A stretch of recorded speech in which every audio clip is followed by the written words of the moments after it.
Howdy folks, so Mr. Cordy, this is for you mate.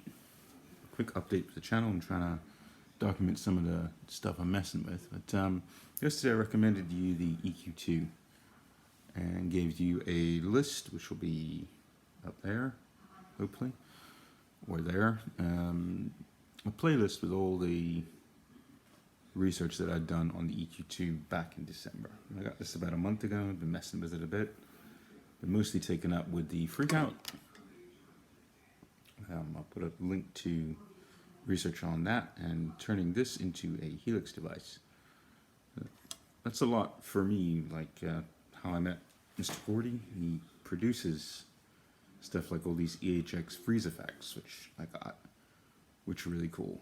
And I then looked at the idea of turning that into a big helix preset, and that worked.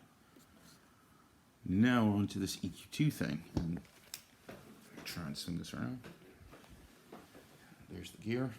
So what I'm trying to do is record simple phrases down on the floor.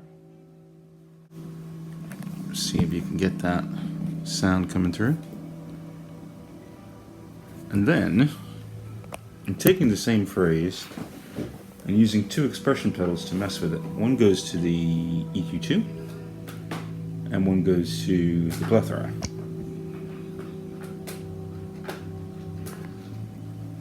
Turn this up, you can hear it.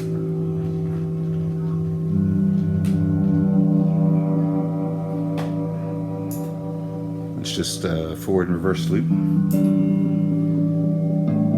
There's the sound at normal speed and normal direction. Reversed. So what's happening with this thing is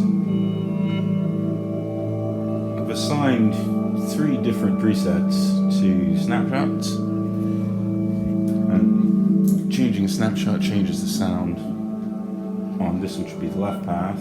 This would be the right path. These are running in parallel, so you always got sound, which is cool. So I'll do a playthrough of this thing, you can see it, but what's really cool about this pedal is not that you get 6 pedals in one. It's not just that you have dual EQs which are stereo, you've also got a boost, and so you can shape the sound and then with an expression pedal control the amount that the boost is going to, or control the sway of frequencies across the entire range, and that is a wah. Yeah? So you can build all kinds of wahs, but even better, this thing has a community behind it and a database and their own shadow clearing thing, and this whole neurohub, which would be all the software, which is up here on screen. Let me flip this around, I'll show. This is the neurohub software. As you can see, I'm moving that. It's a dual wah. You've got 2 spikes going across the frequency range. And this right here is how it works. It has a locally stored one, and then you have a cloud. So you can zip through all these different presets, you know, find something you like, click on it, and it loads up. You can preview all this stuff.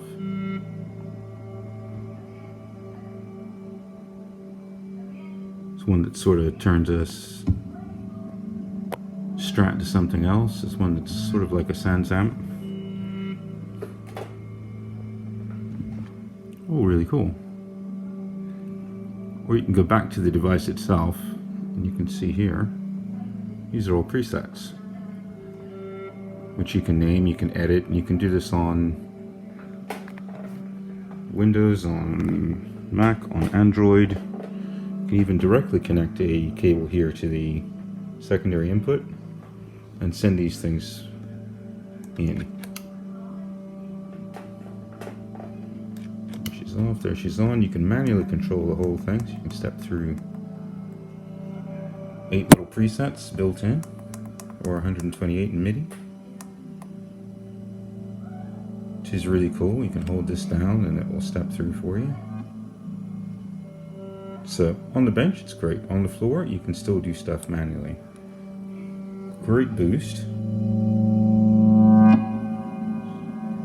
It's either 12 or 18 dB, I can't remember, but a lot of boost.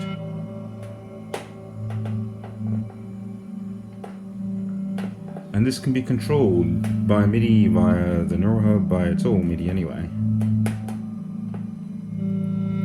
So this, for me, makes a mountain of sounds.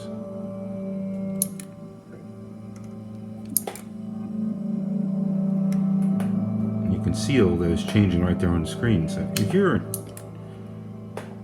messing with your Strymon stuff, try connecting it up to your computer and seeing what the preset numbers are, instead of having to go through bank this and bank that.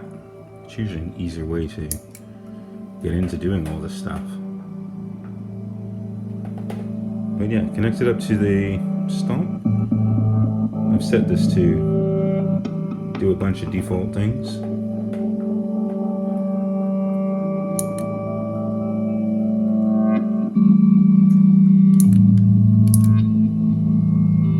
Find one that I've done.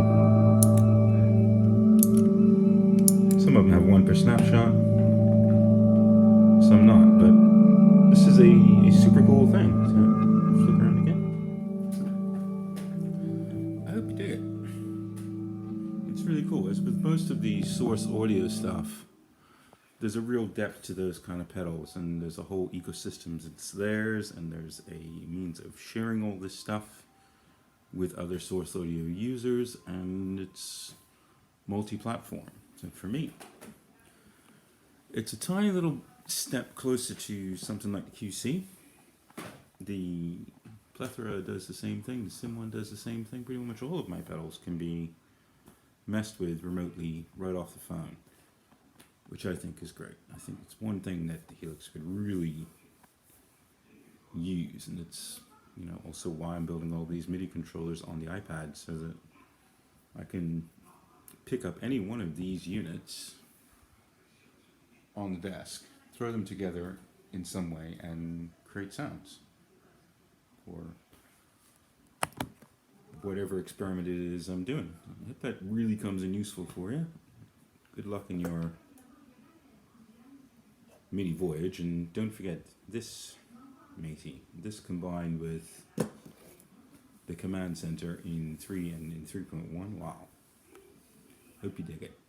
Anyway, I'll leave you the thing playing, and you can see I'm messing with this thing. Hope you enjoy it.